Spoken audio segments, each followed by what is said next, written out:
नमस्कार दोस्तों, स्वागत है आप सभी का आपके अपने YouTube platform Gangotri GS academy में। मैं गौतम कुमार आप सभी का स्वागत करता हूं और आशा करता हूं कि आप सभी स्वस्थ होंगे, मस्त होंगे और आपकी तैयारी जो है ठीक ठाक चल रही होगी।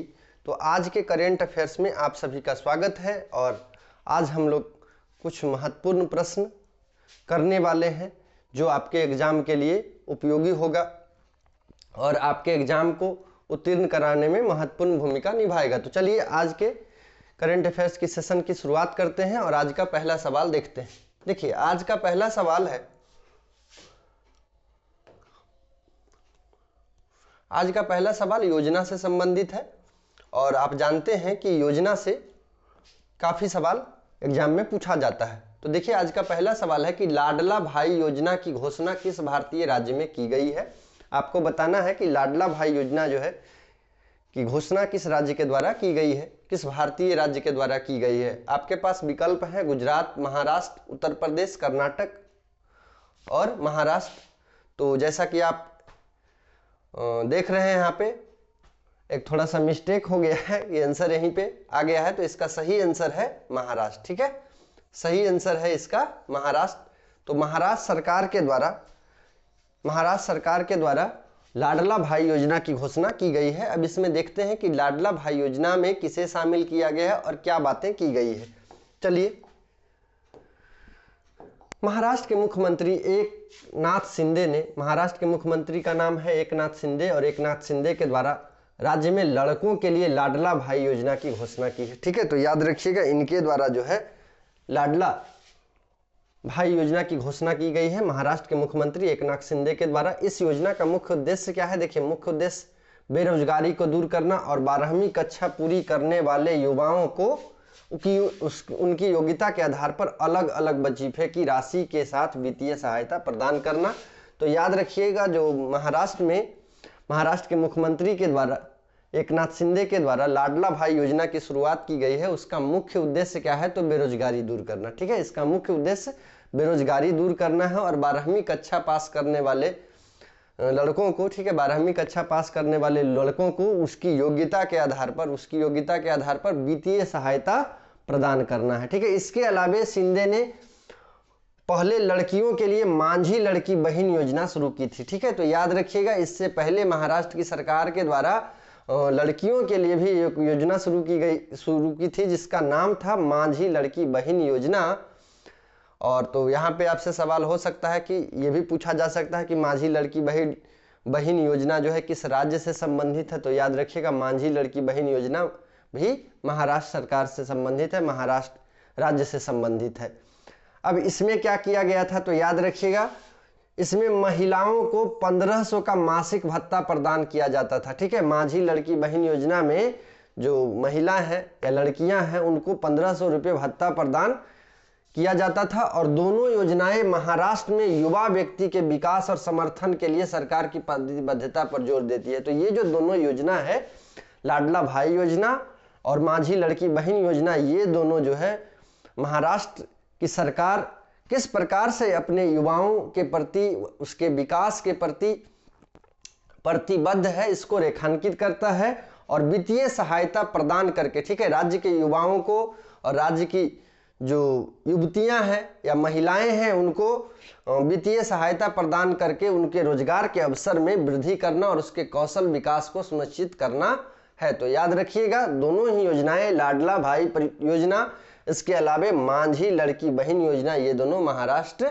से संबंधित है। चलिए आगे हम लोग देखते हैं दूसरा सवाल में क्या पूछा गया है। दूसरा सवाल में आप लोग को बताना है दोस्तों कि किस भारतीय राज्य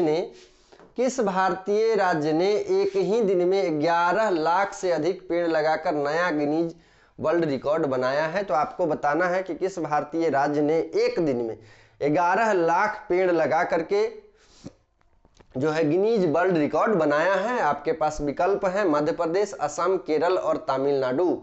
तो बताइए कि किस राज्य के द्वारा एक दिन में 11 लाख पेड़ लगाकर वर्ल्ड गिनीज बुक रिकॉर्ड दर्ज किया गया है। इसका सही आंसर है मध्य प्रदेश। ठीक है, मध्य प्रदेश में एक ही दिन में 11 लाख पौधे लगाकर वर्ल्ड गिनीज बुक रिकॉर्ड बनाया गया है, ठीक है, नया गिनीज वर्ल्ड रिकॉर्ड बनाया गया है। चलिए आगे इसको थोड़ा सा डिटेल में हम लोग देखते हैं।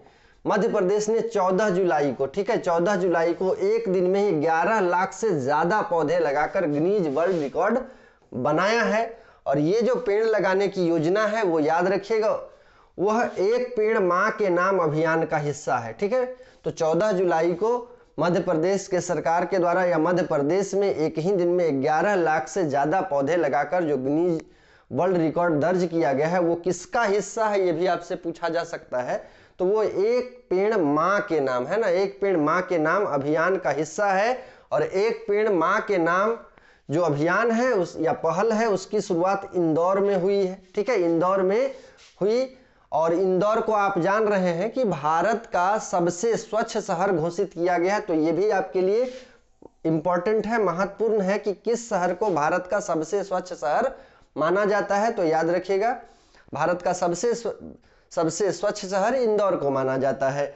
इस अभियान का लक्ष्य पूरे देश में 140 करोड़ पेड़ लगाना है। तो याद रखिए कि एक पेड़ मां के नाम है ना, एक पेड़ मां के नाम जो पहल है या अभियान है उसका उद्देश्य या लक्ष्य क्या है, तो 140 करोड़ पेड़ लगाना है। और जिसमें अकेले मध्य प्रदेश में 5.5 करोड़ पेड़ है, ठीक है, 140 करोड़ पेड़ लगाना लक्ष्य है एक पेड़ मां के नाम अभियान का। और उसमें से अकेला जो है केवल मध्य प्रदेश में 5.5 करोड़ पेड़ लगाना है। और रिकॉर्ड तोड़ने वाले इस कार्यक्रम में बीएसएफ के जवान, एनआरआई और एनसीसी कैडेट और स्थानीय नागरिकों सहित कई प्रतिभागी शामिल थे।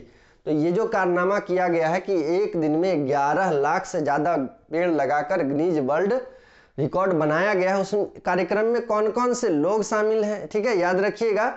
तो बीएसएफ के जवान शामिल थे, एनआरआई के कुछ लोग थे, इसके अलावा एनसीसी कैडर के लोग थे और स्थानीय नागरिकों के साथ और भी कई लोग को शामिल किया गया था। तो ये इसलिए इंपॉर्टेंट हो जाता है कि आपसे पूछा जा सकता है कि जो 11 लाख पेड़ एक ही दिन में लगाकर मध्य प्रदेश में गिनीज वर्ल्ड रिकॉर्ड बनाया गया है उसमें कौन से प्रतिभागी शामिल नहीं थे, ठीक है। तो यहाँ पे याद रखिएगा कौन कौन से शामिल थे, बीएसएफ के जवान, एनआरआई और एनसीसी कैडर के और स्थानीय नागरिकों के साथ कुछ और भी लोग शामिल थे, ठीक है। चलिए आगे हम लोग देखते हैं तीसरा सवाल। तीसरा सवाल क्या पूछा जा रहा है, तो देखिए दोस्तों तीसरा सवाल आपसे पूछा जा रहा है कि किस राज्य सरकार ने अपने ई स्वास्थ्य धाम पोर्टल को आयुष्मान भारत डिजिटल मिशन के साथ एकीकृत किया है। तो आपको बताना है किस राज्य सरकार ने अपने ई स्वास्थ्य धाम पोर्टल को आयुष्मान भारत डिजिटल मिशन के साथ एकीकृत किया है। आपके पास विकल्प है महाराष्ट्र, गुजरात, उत्तराखंड और हिमाचल प्रदेश। तो इसका सही आंसर है उत्तराखंड। उत्तराखंड सरकार ने या उत्तराखंड राज्य ने ई स्वास्थ्य धाम पोर्टल को आयुष्मान भारत डिजिटल मिशन के साथ एकीकृत किया है, ठीक है। तो उत्तराखंड राज्य ने अपने ई स्वास्थ्य धाम पोर्टल को आयुष्मान भारत डिजिटल मिशन के साथ एकीकृत किया है। और आप लोग आयुष्मान भारत के बारे में जानते हैं कि आयुष्मान भारत जो है भारत में स्वास्थ्य से संबंधित जो है एक बहुत बड़ा अभियान है, एक बड़ी योजना है जिसके अंतर्गत गरीबी रेखा से नीचे लोगों को या बोल सकते हैं जो भी राशन कार्ड धारी हैं उनको एक वर्ष में 5 लाख तक का स्वास्थ्य सुविधा मुफ्त मुहैया कराया जा रहा है, ठीक है। तो उत्तराखंड के सरकार ने ई स्वास्थ्य धाम पोर्टल को आयुष्मान भारत मिशन के साथ एकीकृत किया है, ठीक है। आगे थोड़ा सा इसको डिटेल में हम लोग देखते हैं। देखिए उत्तराखंड सरकार ने अपने ई स्वास्थ्य धाम पोर्टल को आयुष्मान भारत डिजिटल मिशन के साथ सफलतापूर्वक एकीकृत कर दिया है। यह एकीकरण डिजिटल स्वास्थ्य सेवा के बुनियादी ढांचों को बढ़ाने की दिशा में एक महत्वपूर्ण कदम है, ठीक है। तो ये जो एकीकरण किया गया है इसका उद्देश्य क्या है या लक्ष्य क्या है या इसका क्या महत्व है ये याद करिएगा। तो ये डिजिटल स्वास्थ्य सेवा के बुनियादी ढांचों को बढ़ाने की दिशा में एक महत्वपूर्ण कदम माना जाता है। विशेष रूप से 4 धाम के तीर्थयात्रियों के लिए उनके मापदंडों की निगरानी और प्रबंधन करके लाभ पहुंचाना है। तो याद रखिएगा जो भी तीर्थयात्री 4 धाम की यात्रा करते हैं तो उनका जो स्वास्थ्य है उसकी निगरानी करना है। इसके अलावा उनको स्वास्थ्य सुविधा मुहैया कराना इसका मुख्य उद्देश्य माना जा रहा है, ठीक है। आयुष्मान भारत डिजिटल मिशन का उद्देश्य पूरे भारत में एकीकृत डिजिटल स्वास्थ्य बुनियादी ढांचा बढ़ाना है। आयुष्मान भारत डिजिटल मिशन का क्या उद्देश्य क्या है, तो पूरे भारत में एक एकीकृत डिजिटल स्वास्थ्य बुनियादी ढांचा बनाना है, जिसमें प्रौद्योगिकी के माध्यम से सेवा की पहुंच और दक्षता में सुधार करना है। तो ठीक है, जो भारत में आयुष्मान भारत डिजिटल मिशन है उसका उद्देश्य क्या है, तो ज़्यादा से ज़्यादा लोगों तक क्या है, स्वास्थ्य सुविधा मुहैया कराना, उसको पहुंचाना है, स्वास्थ्य सुविधाओं को पहुंचाना है, ताकि ज़्यादा से ज़्यादा लोगों को आयुष्मान भारत का लाभ मिल सके। चलिए आगे हम लोग देखते हैं चौथा सवाल क्या कहता है। आइए चौथा सवाल में पूछा जा रहा है कि कौन सा राज्य है ना, कौन सा भारतीय राज्य टीजू जुनकी नदी के उपयोग के माध्यम से अपने आर्थिक विकास को बढ़ावा देने के लिए तैयार है। तो आपको बताना है कि वह कौन सा राज्य है जो टीजू जुनकी नदी के उपयोग के माध्यम से अपने आर्थिक विकास को बढ़ावा देने के लिए तैयार है। यानी आपको बताना है कि कौन सा भारतीय राज्य है जो अपने नदी के जल का उपयोग करके, है ना, नदी का उपयोग करके आर्थिक विकास को बढ़ावा देने के लिए पूर्णतः तैयार है। और नदी का नाम है आपका टीजू जुनकी नदी। तो यहाँ से ये भी होता है कि टीजू जुनकी नदी किस राज्य से संबंधित है, ये भी सवाल पूछा जा सकता है। आपके पास विकल्प है असम, मिजोरम, नागालैंड और अरुणाचल प्रदेश। तो याद रखिएगा इसका सही आंसर है नागालैंड, है ना, सही आंसर, सही उत्तर इसका होगा नागालैंड। नागालैंड राज्य जो है वो टीजू जुनकी नदी के उपयोग के माध्यम से अपने आर्थिक विकास को बढ़ाने के लिए पूर्णतः तैयार है, और टीजू जुनकी नदी के जल के उपयोग करके वह अपने आर्थिक विकास को बढ़ावा देगा। इसके साथ ही साथ जो है वहाँ का जो पर्यटन व्यवस्था है उसमें सुधार की भी बात की जा रही है। चलिए आगे हम लोग इसको देखते हैं। ठीक है, नागालैंड अपनी आर्थिक संभावनाओं को बढ़ाने के लिए टीजू जुनकी नदी के दोहन को तैयार है। इस विकास योजनाओं में कार्गो और यात्री परिवहन के लिए नदी का उपयोग करना, साथ ही सामुदायिक जेटी विकसित करके और डोयांग नदी झील पर रो पैक्स फेरी द्वारा शुरू करके पर्यटन को बढ़ाने की पहल शामिल है। यह राष्ट्रीय जलमार्ग 101 का हिस्सा है, जो क्षेत्र में आर्थिक और पर्यटन विकास के लिए जल संसाधनों का उपयोग करके चल रहे प्रयास को दर्शाता है। तो ये जो पहल है टीजू जुनकी नदी के दोहन के द्वारा, वहाँ पे जो है आर्थिक विकास के पहल को तलाशना और उसका उपयोग करना, ठीक है, ये जो है वो राष्ट्रीय जल मार्ग 101 का हिस्सा है। और इसके अंतर्गत क्या किया जाएगा कि उसके जल का प्रयोग करके, ठीक है, वहाँ की नदियों का, टीजू जुनकी नदी के जल का प्रयोग करके क्या है कि आर्थिक विकास और पर्यटन को बढ़ावा देना है, और इससे जो है वहाँ के जल संसाधन का उपयोग किया जा रहा है। तो याद रखिएगा कि नागालैंड अपनी आर्थिक संभावनाओं को बढ़ाने के लिए टीजू जुनकी नदी के जल संसाधन का उपयोग कर रहा है, और अपने पर्यटन को विकसित करके, इस नदी के क्षेत्रों में पर्यटन को विकसित करके अपने आर्थिक विकास को बढ़ाने के एक कदम की ओर अग्रसर हो रहा है। चलिए आगे हम लोग देखते हैं पांचवा सवाल क्या कहता है। देखिए पांचवा सवाल में पूछा जा रहा है कि एनएलसी इंडिया लिमिटेड की मत्स्य काटा कोयला खदान के लिए सफल बोली के बाद किस भारतीय राज्य में कोयला खनन के कार्य में वृद्धि होगी।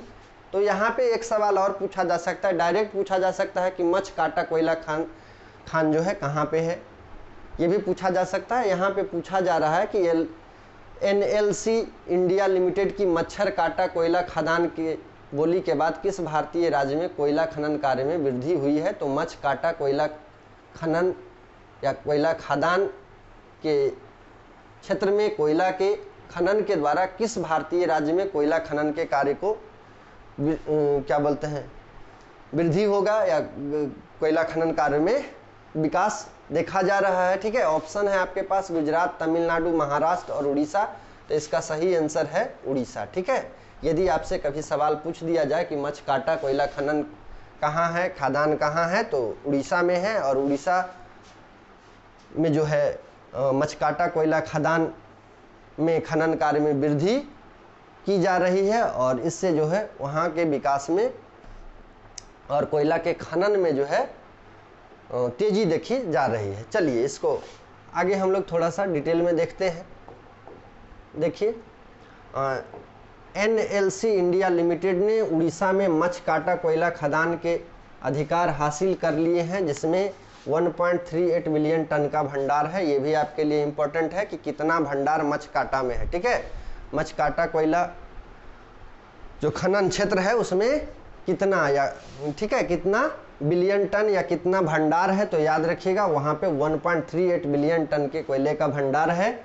यह अधिग्रहण NLC की रणनीति का हिस्सा है, जिसके तहत 2030 तक कोयला उत्पादन क्षमता को मौजूदा 50 MTPA, ठीक है, मिलियन टन पर ईयर, याद रखिएगा, बढ़ाकर 100 मिलियन टन प्रति MTPA तक बढ़ाकर भारत की ऊर्जा सुरक्षा को मजबूत करना है। तो याद रखिएगा ये जो अधिग्रहण किया गया है मछकाटा खनन क्षेत्र का, ये जो है अधिग्रहण NLC की रणनीति का हिस्सा है, जिसके तहत क्या किया जा रहा है कि 2030 तक जो है भारत के का जो कोयला उत्पादन है उसको बढ़ाना है। ठीक है, मौजूदा जो उत्पादन है 50 मिलियन टन प्रति वर्ष है, लेकिन 2030 तक इसको बढ़ाकर 100 मिलियन टन प्रति वर्ष करना है और भारत की ऊर्जा सुरक्षा को मजबूत करना है। ठीक है, इस विकास से खनन गतिविधि और संसाधन उपयोग में वृद्धि के माध्यम से उड़ीसा की आर्थिक वृद्धि में महत्वपूर्ण योगदान मिलने की उम्मीद है। तो ये जो खनन हो रहा है, इस खनन गतिविधि से वहाँ के संसाधनों का उपयोग में वृद्धि होगा। इसके साथ साथ उड़ीसा का जो आर्थिक विकास है उसमें भी महत्वपूर्ण वृद्धि हो सकती है। तो चलिए अगला सवाल हम लोग देखते हैं। छठा सवाल क्या कहता है, छठा सवाल में क्या पूछा जा रहा है,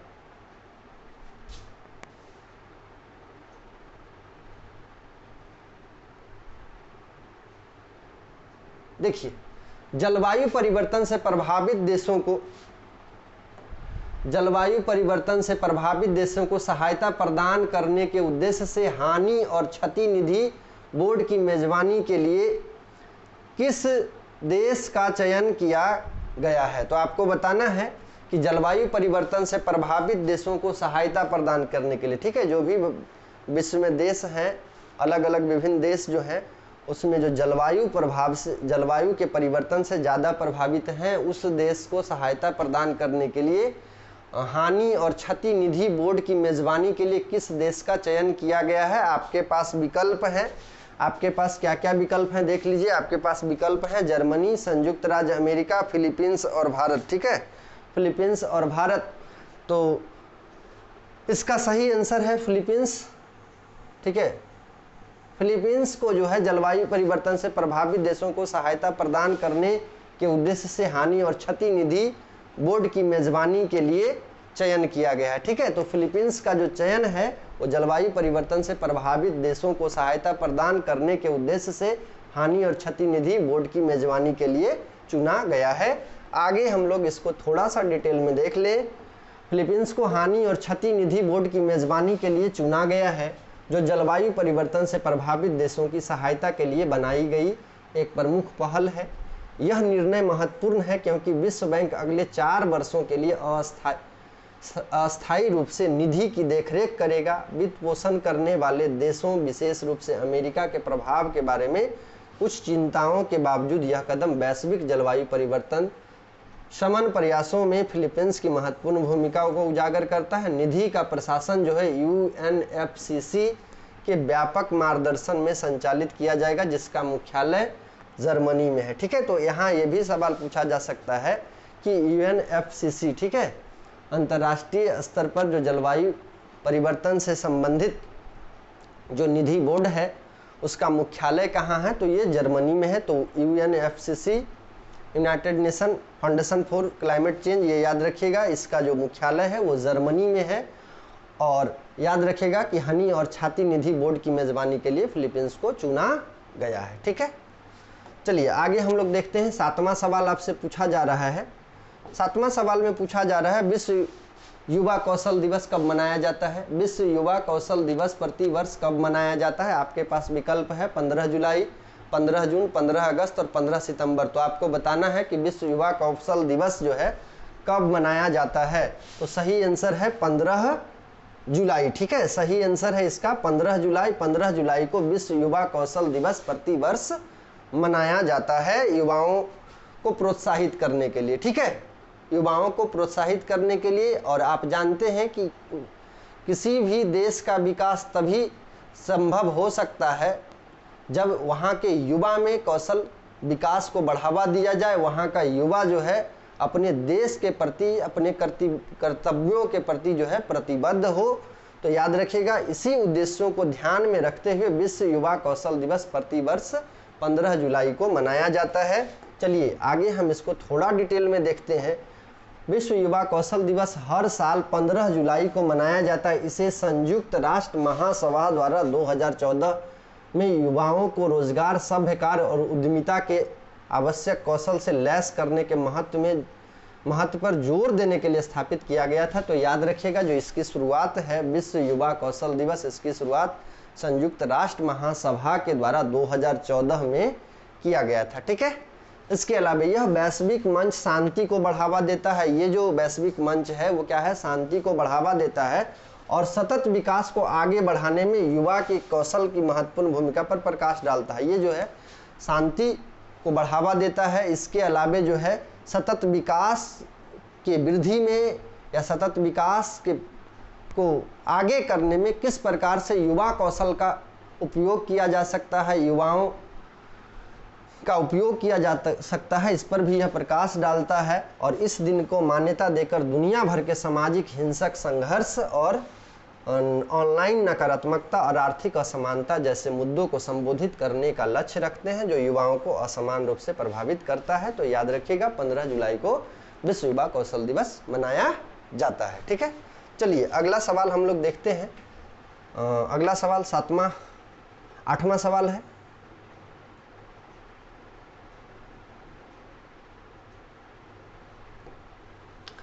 8वां सवाल में पूछा जा रहा है वर्ल्ड चैंपियनशिप लीजेंड, है ना, वर्ल्ड चैंपियनशिप ऑफ लीजेंड 2024 किस टीम ने जीती।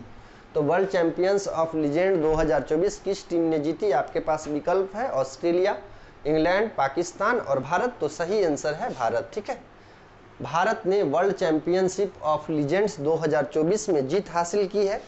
आगे हम इसको डिटेल में थोड़ा सा देखते हैं। देखिए 13 जुलाई 2024 को एजबेस्टन में आयोजित एक रोमांचक मैच में पाकिस्तान चैंपियंस को 5 विकेट से हराकर भारत चैंपियंस ने वर्ल्ड चैंपियनशिप ऑफ लीजेंड्स 2024 में जीत हासिल की। इस जीत ने 2 क्रिकेट देशों के बीच गहन प्रतिद्वंदिता और प्रतिस्पर्धी भावना को उजागर किया। मैच में दोनों पक्षों ने महत्वपूर्ण योगदान दिया, लेकिन अंततः भारत के लगातार प्रदर्शन ने उन्हें टूर्नामेंट में अपना दबदबा दिखाते हुए खिताब जीता है। तो याद रखिएगा 13 जुलाई 2024 को पाकिस्तान चैंपियन को 5 विकेट से हराकर भारत चैंपियंस ने वर्ल्ड चैंपियनशिप ऑफ लीजेंड्स 2024 में जीत हासिल की है। चलिए आगे हम लोग देखते हैं 9th क्वेश्चन क्या कहता है। 9th क्वेश्चन देखिए, 9th क्वेश्चन में पूछा जा रहा है कि भारत संचार निगम लिमिटेड BSNL, भारत संचार निगम लिमिटेड BSNL के नए अध्यक्ष और प्रबंधन निदेशक के रूप में किसे नियुक्त किया गया है। तो आपको बताना है BSNL के नए अध्यक्ष और प्रबंधक निदेशक के रूप में किसे नियुक्त किया गया है। आपके पास विकल्प है PK पुरवार,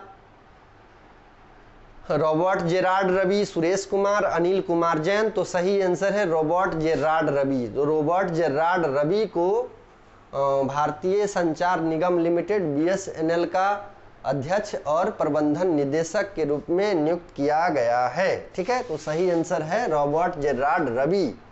चलिए आगे इसको थोड़ा सा डिटेल में हम लोग देखते हैं, इसको थोड़ा सा हम लोग डिटेल में देख लेते हैं। भारत सरकार ने रॉबर्ट जेरार्ड रवि को भारत संचार निगम लिमिटेड BSNL का नया अध्यक्ष और प्रबंध निदेशक नियुक्त किया है। यह PK पुरवार जो है का स्थान लेंगे।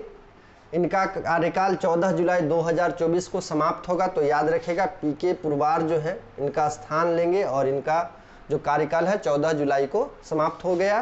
तो रॉबर्ट जेरार्ड रवि जो है 15 जुलाई से अपने पद को संभालेंगे। रवि दूर संचार क्षेत्र में 34 वर्षों का अनुभव लेकर आए हैं और ये जो रवि है ना, रॉबर्ट जेरार्ड रवि है, इनको इस क्षेत्र में जो है दूरसंचार निगम लिमिटेड के क्षेत्र में जो है संचार के क्षेत्र में 34 वर्षों का अनुभव है और जिसमें BSNL और दूरसंचार विभाग DOT में भूमिकाएं शामिल है। साथ ही भारतीय दूरसंचार नियामक प्राधिकरण ट्राई में सलाहकार के रूप में भी काम किया है। यह नेतृत्व परिवर्तन सरकारी दूरसंचार ऑपरेटर के लिए एक नया अध्याय है। तो याद रखिएगा, ये काफ़ी अनुभवी व्यक्ति हैं, 24 वर्षों का इनका अपना अनुभव है और देश के अलग अलग संस्थाओं में जो दूरसंचार से संबंधित संस्था है उसमें महत्वपूर्ण पद पर ये आसीन रह चुके हैं। तो इनका जो नेतृत्व में जो परिवर्तन किया गया है वो दूरसंचार ऑपरेटरों के लिए एक नया अध्याय लिखेगा और ज़्यादा से ज़्यादा बीएसएनएल का विकास की आशा हम लोग करते हैं। चलिए आगे हम लोग देखते हैं 10th क्वेश्चन क्या कह रहा है। 10वां सवाल आज का है। 10वां सवाल, हाल ही में चौथी बार नेपाल के प्रधानमंत्री के रूप में किसे नियुक्त किया गया है या किसने शपथ ली है। तो हाल ही में चौथी बार नेपाल के प्रधानमंत्री के रूप में किसने शपथ ली। आपके पास विकल्प है कमल दहन प्रचंड, केपी शर्मा, शेर बहादुर देउला और विद्या देवी भंडारी। तो याद रखिएगा सही आंसर है केपी शर्मा। केपी शर्मा ओली जो है हाल ही में चौथी बार जो है नेपाल के प्रधानमंत्री के रूप में शपथ ली है। ठीक है, हालांकि इनको जो है 1 महीना के अंदर क्या करना है, 1 महीना के अंदर बहुमत साबित करना है और ये पुष्प कमल दहल को के स्थान पर ये पदस्थापित होंगे, क्योंकि पुष्प कमल दहल जो है वो अपना जो है विश्वास मत है वो खो चुके हैं। चलिए देखते हैं इसको आगे डिटेल में थोड़ा सा। केपी शर्मा ओली ने 15 जुलाई 2024 को चौथी बार नेपाल के प्रधानमंत्री के रूप में शपथ ली है। वो नेपाल की सबसे बड़ी कम्युनिस्ट पार्टी का नेतृत्व करते हैं और इससे पहले 2015, 16, 18 और 21 तक इस भूमिका में रह चुके हैं। तो केपी याद रखिएगा 2015, 16 और 18 और 21 तक जो है प्रधानमंत्री की भूमिका में यहाँ रह चुके हैं। ओली की नियुक्ति इनके पूर्ववर्ती पुष्प कमल दहल प्रचंड है ना, याद रखिएगा, पुष्प कमल दहल प्रचंड द्वारा विश्वास मत खोने के बाद हुई है और यह जो नेपाल की राजनीति है उसमें एक बड़ा बदलाव या एक महत्वपूर्ण मोड़ माना जा सकता है। और केपी ओली को 30 दिन के भीतर जो है संसद से विश्वास मत हासिल करना है। यदि ये विश्वास मत हासिल नहीं कर पाते हैं तो ये भी प्रधानमंत्री के तौर पे नहीं रह पाएंगे। तो आशा करते हैं कि केपी ओली जो है वो विश्वास मत अपना हासिल कर लें और चौथी बार जो है प्रधानमंत्री के रूप में, नेपाल के प्रधानमंत्री के रूप में इन्होंने शपथ लिया है। कब? 15 जुलाई को। ठीक है, चलिए आगे हम लोग 11 नंबर क्वेश्चन देख लेते हैं। 11 नंबर क्वेश्चन,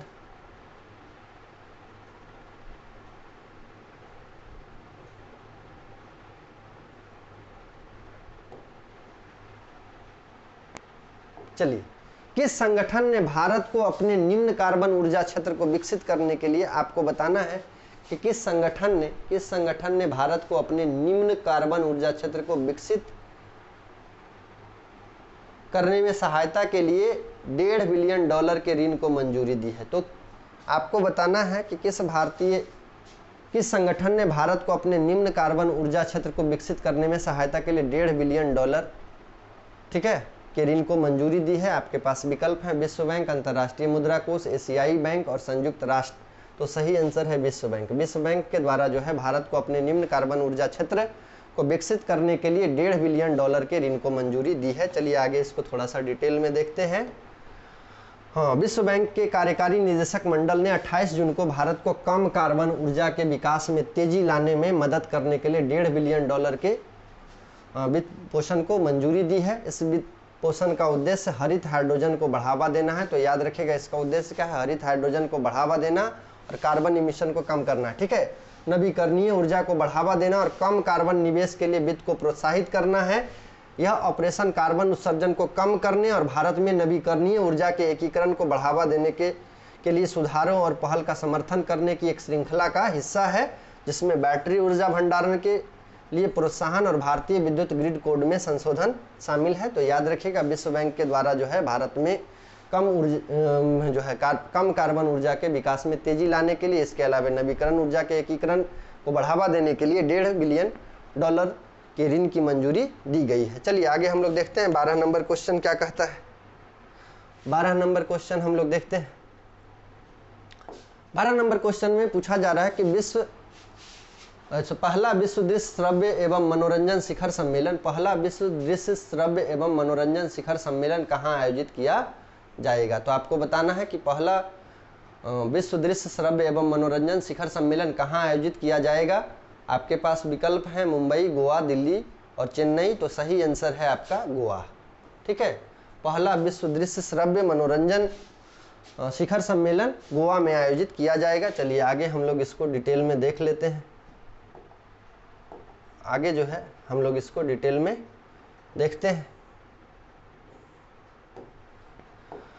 पहला विश्व दृश्य श्रव्य और मनोरंजन शिखर सम्मेलन 2024, ठीक है, 20 से 24 नवंबर तक गोवा में आयोजित किया जाएगा। ठीक है, तो याद रखिएगा ये जो है सबसे पहला शिखर सम्मेलन कहाँ है, तो गोवा में आयोजित किया जाएगा। सूचना एवं प्रसारण मंत्री अश्विनी वैष्णव और गोवा के मुख्यमंत्री प्रमोद सावंत द्वारा घोषित इस कार्यक्रम का उद्देश्य मीडिया और मनोरंजन के क्षेत्र में बौद्धिक संपदा अधिकारों के लिए पारिस्थितिकी तंत्र को मजबूत करना है। तो याद रखिएगा ये जो शिखर सम्मेलन हो रहा है विश्व दृश्य श्रव्य और मनोरंजन शिखर सम्मेलन, इसका उद्घाटन जो है सूचना एवं प्रसारण मंत्री अश्विनी वैष्णव और गोवा के मुख्यमंत्री प्रमोद सावंत के द्वारा इसका घोषणा किया गया है। ठीक है, इसके अलावा इसका उद्देश्य क्या है, तो मनोरंजन के क्षेत्र में आर्टिफिशियल इंटेलिजेंस, ठीक है,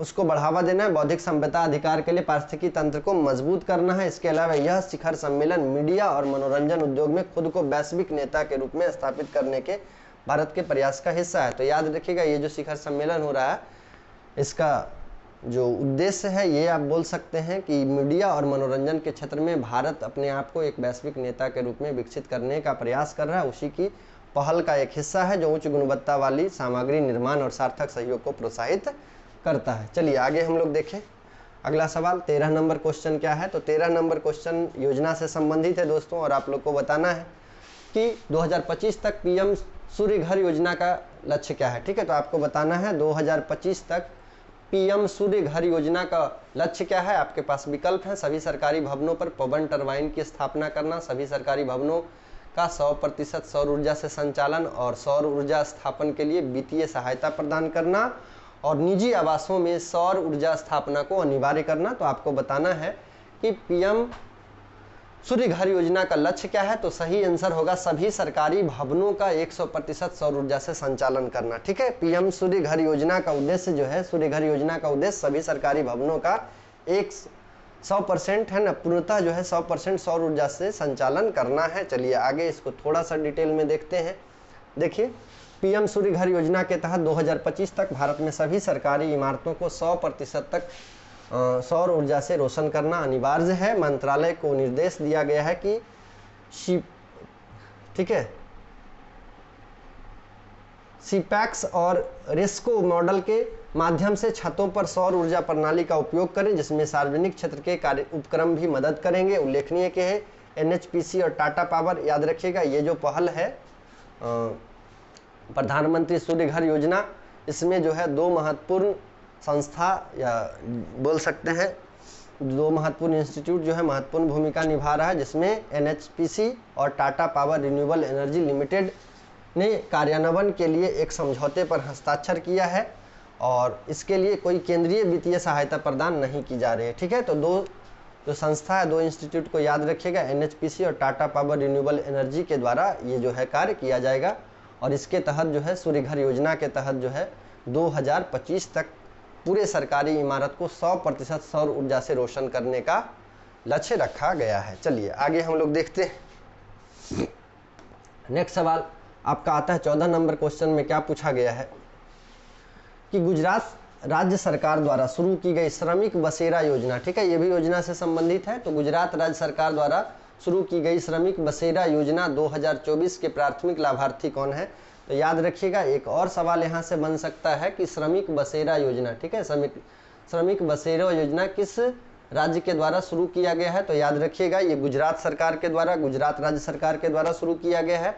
अब इसका प्राथमिक लाभार्थी कौन है, ये आपके पास विकल्प दिया हुआ है, छात्र, वरिष्ठ नागरिक, उद्यमी और मजदूर। तो याद रखिएगा इसका सही विकल्प, सही आंसर है मजदूर। ठीक है, तो श्रमिक बसेरा योजना जो है गुजरात सरकार के द्वारा श्रमिकों के लिए मजदूरों के द्वारा शुरू किया गया है, सॉरी मजदूरों के लिए शुरू किया गया है। ठीक है, आगे हम लोग देखते हैं। देखिए हाँ, गुजरात राज्य सरकार द्वारा शुरू की गई श्रमिक बसेरा योजना 2024 का उद्देश्य आर्थिक रूप से अस्थिर व्यक्तियों को अस्थायी आवास की सुविधा प्रदान करना है। ठीक है, तो आर्थिक रूप से जो कमजोर मजदूर हैं, श्रमिक हैं उनको क्या है, अस्थायी आवास की सुविधा उपलब्ध कराना है और विशेष रूप से मजदूरों और निर्माण श्रमिकों को लक्षित किया गया। ठीक, इसमें जो है निर्माण मजदूर, निर्माण श्रमिक जो विभिन्न निर्माण कार्य में कार्य करते हैं, इसके अलावा मजदूरों को लक्षित किया गया है। यह योजना विभिन्न शहरों में 17 आवास संरचनाओं की स्थापना करेगी। तो ये जो है योजना जो है श्रमिक बसेरा योजना के अंतर्गत जो है विभिन्न शहरों में 17 आवास संरचना अवसंरचना का स्थापना किया जाएगा। ठीक है, और इसके तहत जो है केवल 5 रुपये के लिए किफ़ायती आवास प्रदान किया जाएगा। ठीक है, प्रतिदिन यहाँ पर जो है रेंट, आप समझिए कि आवास का जो रेंट होगा वो 5 रुपये प्रतिदिन होगा।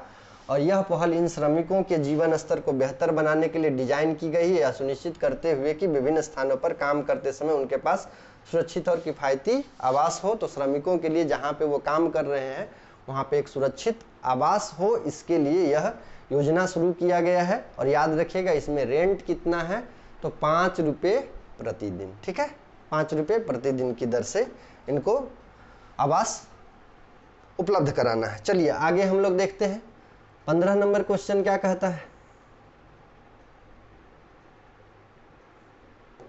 15 नंबर क्वेश्चन में पूछा गया है कि राष्ट्रीय भूस्खलन, ठीक है, राष्ट्रीय भूस्खलन पूर्वानुमान केंद्र NLFC, ठीक है, NLFC का उद्घाटन किस शहर में किया गया। राष्ट्रीय भूस्खलन पूर्वानुमान केंद्र का उद्घाटन किस शहर में किया गया है। आपके पास विकल्प है मुंबई, दिल्ली, चेन्नई और कोलकाता। तो याद रखिएगा सही आंसर है कोलकाता।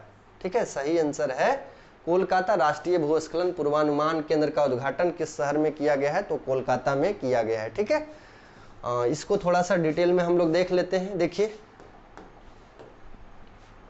केंद्रीय मंत्री जी किशन रेड्डी ने कोलकाता में राष्ट्रीय भूस्खलन पूर्वानुमान NLFC the national landslide forecasting centre का उद्घाटन किया है। इस केंद्र को लाइव पूर्वानुमान रिपोर्टों और प्रारंभिक चेतावनी बुलेटिनों के माध्यम से भूस्खलन के खतरों को संबोधित करने और कम करने के लिए डिजाइन किया गया। तो याद रखिएगा भूस्खलन से आने से पहले सचेत करना इसका उद्देश्य है। इसके अलावे इससे जो खतरा है उसको कम करने पर भी विशेष जोर दिया जा रहा है इस पर। इसी के आधार पर इसको डिजाइन किया गया है। इसके अलावा इसके अतिरिक्त भू संकेत वेब पोर्टल और भूस्खलन मोबाइल ऐप को NFC के साथ लॉन्च किया गया है। ठीक है, तो याद रखिएगा NLFC के साथ साथ इसमें जो है वेब पोर्टल और भूस्खलन मोबाइल ऐप को भी लॉन्च किया गया है, ताकि समय रहते हुए आंकड़े उपलब्ध कराया जा सके और भूस्खलन की पूर्वानुमान की सटीकता को बढ़ाया जा सके। सटीकता से इसके बारे में लोगों को जानकारी उपलब्ध कराया जा सके। और कोलकाता में NLFC की स्थापना संवेदनशील क्षेत्रों में भूस्खलन और प्रबंधन और प्रतिक्रिया में सुधार की दिशा में एक महत्वपूर्ण कदम है। तो याद रखिएगा कोलकाता में जो है केंद्रीय भूस्खलन पूर्वानुमान केंद्र the national landslide forecasting centre का उद्घाटन किया गया है। चलिए आगे हम लोग देखते हैं 16 नंबर क्वेश्चन क्या कह रहा है।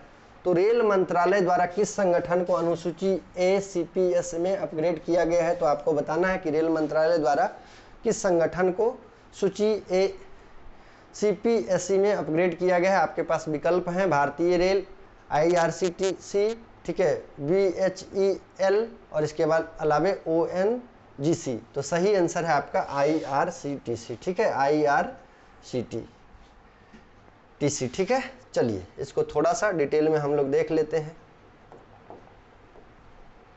रेल मंत्रालय के अंतर्गत आने वाली मिनी रत्न सार्वजनिक क्षेत्रों के उपक्रम PSU पब्लिक सेक्टर अंडरटेकिंग भारतीय रेलवे खानपान एवं पर्यटन निगम IRCT को अनुसूची A श्रेणी में पदोन्नत किया गया है। 19 जुलाई 2024 को घोषित यह उन्नयन IRCTC के मजबूत वित्तीय प्रदर्शन और कौशल प्रबंधन को मान्यता देता है। पिछले 3 वित्तीय वर्षों में IRCT ने कुल आय कर के बाद लाभ और लाभांश में वृद्धि के साथ उल्लेखनीय वित्तीय वृद्धि दिखाई है। इस पदोन्नति को आतिथ्य यात्रा और पर्यटन क्षेत्र में संचालन के प्रबंधन में IRCT की प्रभावशीलता के प्रमाण के रूप में देखा जा सकता है। तो IRCT के बारे में एक महत्वपूर्ण अपडेट था, वो हम आपको बता दिए हैं। इसको जो है अनुसूची A श्रेणी में पदोन्नत किया गया है। चलिए आगे अगला सवाल जो पूछा जा रहा है 17 नंबर क्वेश्चन क्या कहता है। देखिए, छत्रपति शिवाजी के द्वारा, ठीक है, छत्रपति शिवाजी के द्वारा उपयोग किया था बाघ नथ। ठीक है, छत्रपति शिवाजी महाराज द्वारा इस्तेमाल किया जाने वाला बाघ नख किस शहर से मुंबई लाया गया?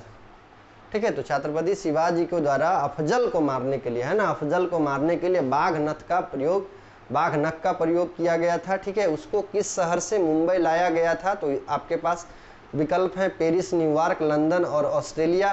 तो इसका सही आंसर है लंदन। ठीक है, अफजल को मारने के लिए छत्रपति शिवाजी के द्वारा उपयोग किया जाने वाला जो बाघ नख था वो जो है मुंबई से, ठीक है, लंदन से मुंबई लाया गया था। ठीक है, और ये जो है उधार के तौर पे मुंबई को दिया गया है। ठीक है, उधार के तौर पे मुंबई को दिया गया है। चलिए आगे इसको डिटेल में हम लोग देखते हैं।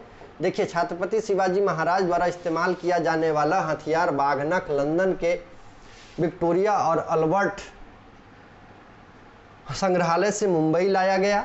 यह मध्ययुगीन खंजर है। ये बाघ नख जो है ये खंजर है जो अपने घुमावदार ब्लेड के लिए जाना जाता है। ठीक है, इसमें घुमावदार ब्लेड है। इसका इस्तेमाल शिवाजी महाराज ने अफजल खान को मारने के लिए किया था। ठीक है, तो ये भी सवाल हो सकता है किसको मारने के लिए उपयोग किया गया था? तो अफजल खान को मारने के लिए इसका उपयोग किया गया था। यह हथियार महाराष्ट्र को 3 साल के लिए उधार दिया गया। ठीक है, तो लंदन से जो है मुंबई को या महाराष्ट्र सरकार को बोल सकते हैं कि 3 साल के लिए यह उधार में दिया गया है और इसे राज्य भर के संग्रहालयों में प्रदर्शित किया जाएगा। चलिए अगला सवाल 18 नंबर क्वेश्चन क्या कहता है? देखिए 18 नंबर क्वेश्चन में आपको बताना है कि 13 जुलाई 2024 को उद्घाटन की जाने वाली भारत की सबसे लंबी और सबसे बड़ी शहरी सुरंग का मार्ग क्या है? तो आपको बताना है कि 13 जुलाई 2024 को उद्घाटन किया गया जो भारत की सबसे लंबी और सबसे बड़ी शहरी सुरंग का मार्ग क्या है? आपके पास विकल्प है मुंबई से पुणे, थाने से नवी मुंबई, थाने से बोरीवली और मुंबई से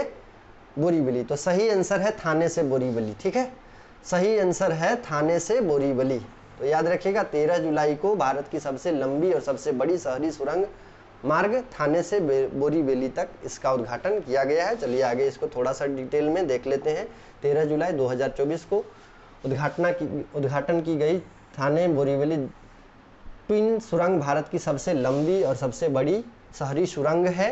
तो ये भी आपके लिए एक इम्पोर्टेंट जीएस का सवाल बन जाता है। ठीक है, मुंबई महानगर क्षेत्र प्राधिकरण MMRDA द्वारा विकसित यह 11.8 किलोमीटर लंबी सुरंग है। ठीक है, तो याद रखिएगा ये जो थाने से बोरीवली ट्विन सुरंग है उसकी लंबाई कितनी है? तो 11.8 किलोमीटर है। थाने को बोरीवली से जोड़ती है जिसे यात्रा का समय 1 घंटे से घटाकर 12 मिनट रह जाता है। इसके बीच जो है पहले 1 घंटे का समय लगता था, अब जो है सिर्फ 12 मिनट का समय लग रहा है। 16,600 करोड़ रुपए की लागत से इस परियोजना से यात्रा की दूरी 12 किलोमीटर कम हो जाती है। ठीक है, याद रखिएगा इसमें जो लागत लगा है थाने बोरीवली ट्विन सुरंग में तो 16,600 करोड़ रुपया लगा है और इससे जो है 12 किलोमीटर की दूरी कम होती है और इससे मुंबई की जो कनेक्टिविटी है वो बेहतर होगा और एक बड़ी बुनियादी ढांचा यहाँ पर बनाया गया है। ठीक है, तो याद रखिएगा इसको। आगे है 19 नंबर क्वेश्चन क्या कहता है? देख लीजिए 19 नंबर क्वेश्चन, वैज्ञानिकों ने किस राज्य में भारत और पूर्वी अंटार्कटिका के बीच ऐतिहासिक टकराव से संबंधित एक छिपी हुई रिज की खोज की है? तो आपको बताना है कि वैज्ञानिकों ने किस राज्य में भारत और पूर्वी अंटार्कटिका के बीच ऐतिहासिक टकराव से संबंधित एक छिपी हुई रिज की खोज की है। आपके पास विकल्प है कर्नाटक, आंध्र प्रदेश, तमिलनाडु और उड़ीसा। तो सही आंसर है आंध्र प्रदेश। ठीक है, इसका सही आंसर है आंध्र प्रदेश। चलिए इसको थोड़ा सा डिटेल में देख लेते हैं। हैदराबाद के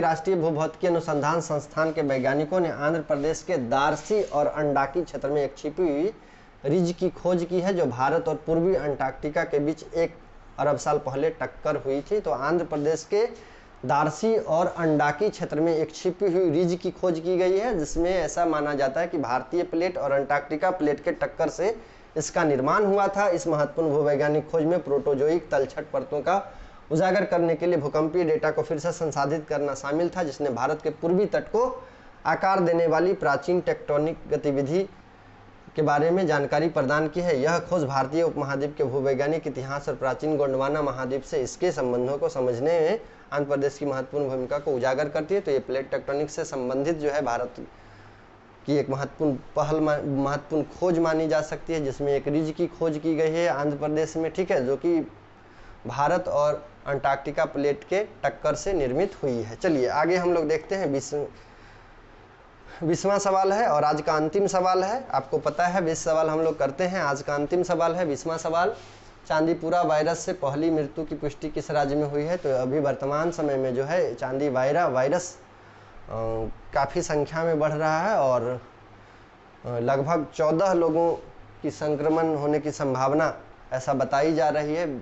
और आपको बताना 14 लोगों की मृत्यु की संभावना बोली जा रही है, ठीक है। तो आपको बताना चांदीपुरा वायरस से पहली मृत्यु की पुष्टि किस राज्य में की गई, ठीक है। चांदीपुरा वायरस से पहला मृत्यु कहाँ हुआ है ये आपको बताना है। आपके पास विकल्प है गुजरात, महाराष्ट्र, राजस्थान और पंजाब। तो सही आंसर है गुजरात, ठीक है। चांदीपुरा वायरस से पहली मृत्यु जो है वो गुजरात राज्य में हुई है। चलिए आगे इसको डिटेल में हम लोग देख लेते हैं और आज के सेशन को समाप्त करेंगे। गुजरात में चांदीपुरा वायरस से पहली पुष्टि की गई मौत अरावली के मोटा कथारिया में हुई, जिसमें 4 साल का बच्चा शामिल था। पुणे के राष्ट्रीय विषाणु विज्ञान संस्थान द्वारा पुष्टि की गई यह मौत इस क्षेत्र में एक चिंताजनक प्रकोप का हिस्सा है। इस वायरस से 2 सप्ताह के भीतर 14 मौतें की गई है और 16 संदिग्ध मामले की जांच चल रही है। तो याद रखिएगा चांदीपुरा वायरस से पहली मृत्यु जो है गुजरात में हुई है और पुणे के राष्ट्रीय विषाणु विज्ञान संस्थान के द्वारा इसकी पुष्टि भी की गई है और 2 भीतर के अंदर में 14 मौतें हो चुकी है इससे और 26 संदिग्ध पर जो है लगातार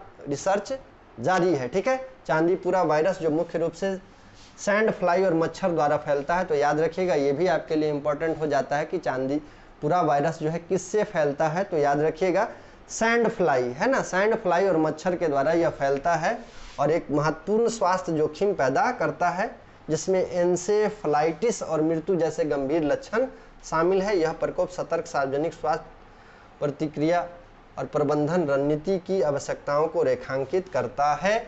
तो याद रखिएगा चांदीपुरा वायरस से पहली मृत्यु गुजरात में हुई, 14 लोगों की मृत्यु 2 सप्ताह के अंदर हो चुकी है। इसके अलावा 26 लोग संदिग्ध है जिसके मामले की जांच चल रही है। तो ये था आपका आज का सेशन दोस्तों। आपको यह सेशन कैसा लगता है, ठीक है।